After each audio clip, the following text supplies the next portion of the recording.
of Masks. Now, this episode is for ages, I want to say 7 and up, so will this video be. There will be spoilers for the episode, as well as the ones leading up to it, and I might spoil some Star Wars stuff. Yeah, like all other videos I've done on the show so far. Quite good episode, bordering on great. Yeah,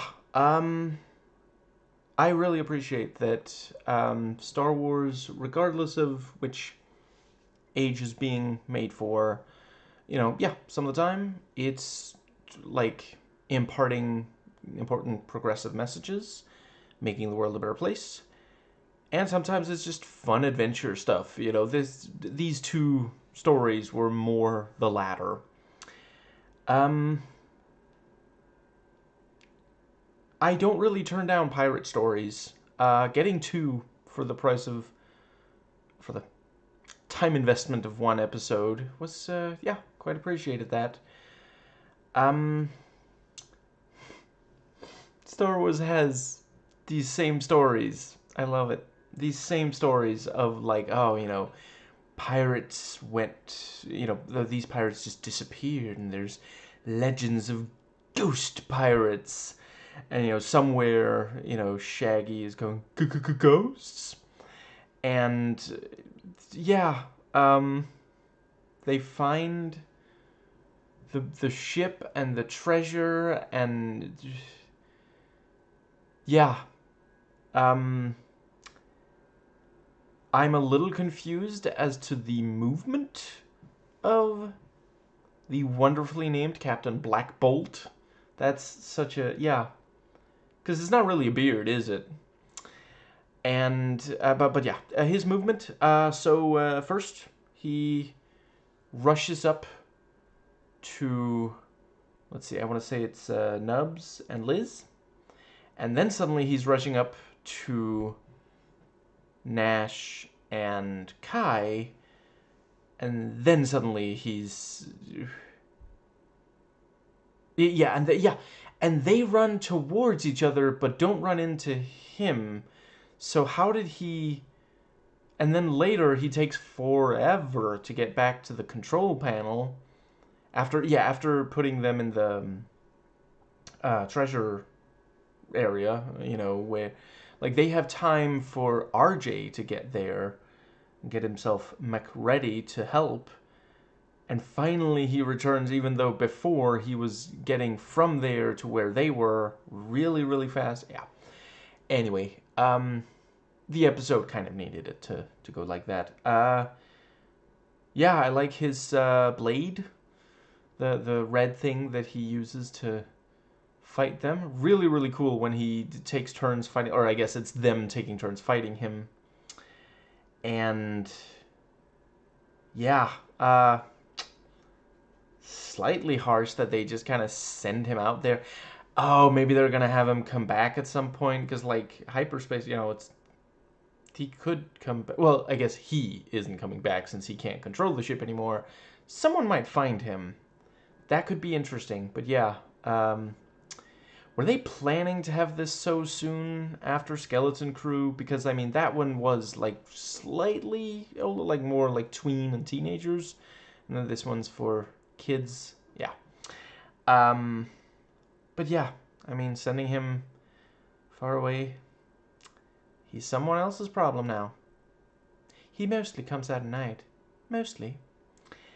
And I think that does more or less cover...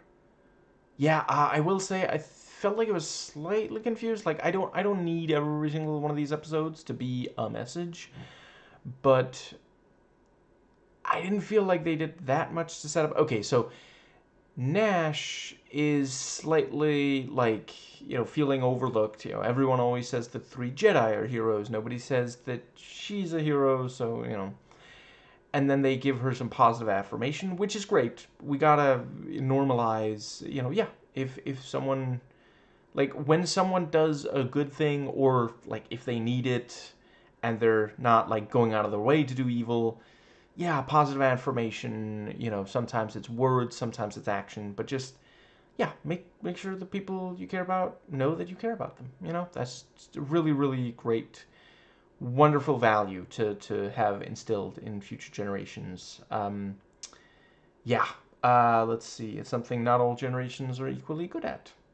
And yes, I appreciate sometimes you can go too far about it. I'm not the right person to talk about, is it Zoomers or Generation Alpha? I forget, but I've heard people who are much, much more qualified to talk on this than I. So if you want that kind of commentary, find one of those.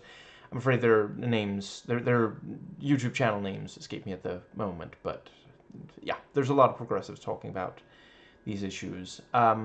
Anyway, yes, but yeah, then suddenly Nash is like, oh, I gotta get the staff back, I gotta get the treasure back. And finally she's like, okay, fine, you can have it back, and then RJ does bring the staff, and they're like, you brought the staff. So it's like slightly like they didn't really set up that she felt the need to do this. At first it seemed kind of like she just needed to be told, you are a hero.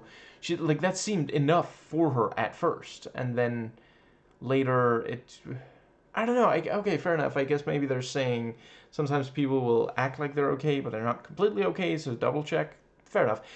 But I did feel like it was a slightly mixed message that, she's like obsessed with getting the staff back, and then she's like, okay, fine, it's more important to get away safely. But then RJ does, and they're really grateful. I did appreciate her being like, I stare down Captain Black Bolt. It's like, it's her moment. And the three Jedi letting her have it. Love that. For all four of them. Yeah, that brings us to the second half, which, yeah, I am really, really enjoying the redemption arc of Tabor. Early on, there was this thing of, Tabor doesn't really treat,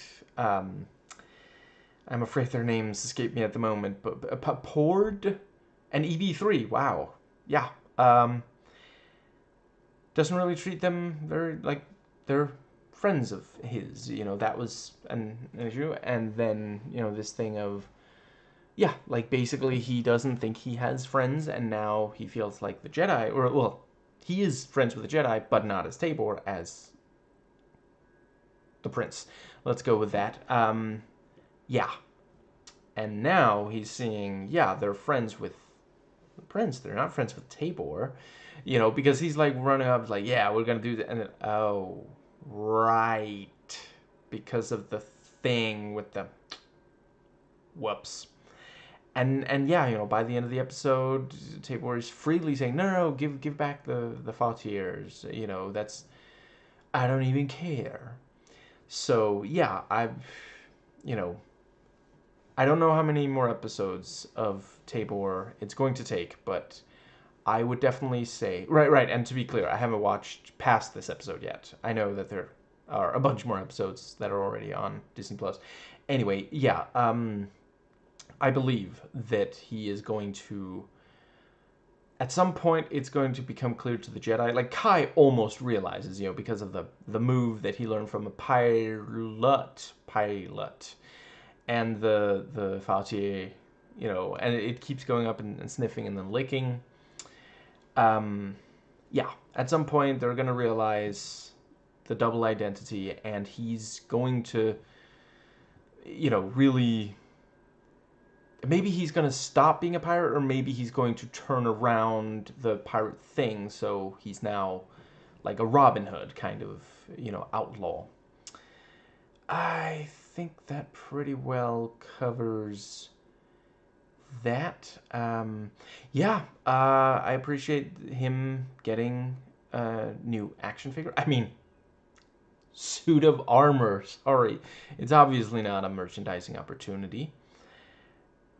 Yeah, the oh right. I want to say I appreciated the like, it's for kids, but they pushed it as far as they could with how scary Black Bolt actually is. Like, we get some close-ups and the red, lightning, electricity beard, and his voice, and locking them up, and yeah, he's not scary to us adults, but yeah, kids, it pushes it far enough that they're like, oh, he's scary, but not like so far that it's, okay, we got to turn off the TV. I think that does bring us nicely to, um, yeah, they know how to push our buttons, like, I'm sorry, but when there's animals involved, yeah, like you have my attention and my interest, it's like, yeah. It's not every single time that we've seen Fatis, is it? That they've been like needing rescue from good guys. I feel like it happens more than one might think. They are adorable, It's like I don't know how you can look. I'm sure some do, but I don't know how you can look at those. Look their eyes. We say once, just like yeah. Um, but yeah, that was also a great, like when I think it's Kai who says we're not going to let you keep those Fatih's Tabor, and he's like, he doesn't say it out loud really, but obviously he's like, I wasn't going to. I meant for them to go back to my people. He's because that's the thing. Like he does care about his people clearly. He just it's that a lot of the time when someone does something wrong, it's because they think, well, I'm doing it to those people. It's the out group. It's not the in group. Of course, I'm going to protect my in group, but the out group, those people, those people. No, no, no. It's okay for me to do something wrong to them. And yeah, they're doing a good job further building on. He's rebelling against his parents. He feels they put too much pressure on him to be a good future leader, so he does these wrong things. But he's starting to feel, there's a conflict between that, and he does want to help his own people at least. Possibly not really anybody else, but yeah. And he is being at least a little bit nicer to people in general, and I do think it is extremely important. Like it's not gonna work on absolutely everyone, but if you really feel like you've identified, okay, this is a person that I could actually sway, I could, you know, yeah, try to reach out to them, see if you can convince them, back to the side of good. We are all born with the capacity for good. Some just go wrong somewhere along the way, and I'm sounding like a complete hippie. I'll just briefly finish my thought.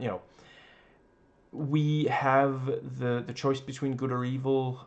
It is much easier to choose good the more of a stable situation you are in, which is why it's especially bad when rich people choose evil, because they can absolutely just choose good.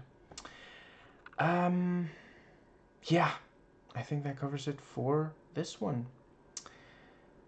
Right. I talked about how there's not that much of like a message in these two.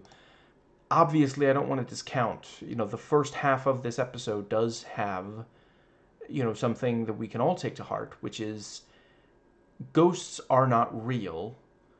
If you think that you're dealing with a ghost, it's almost definitely just a recently recharged pirate droid.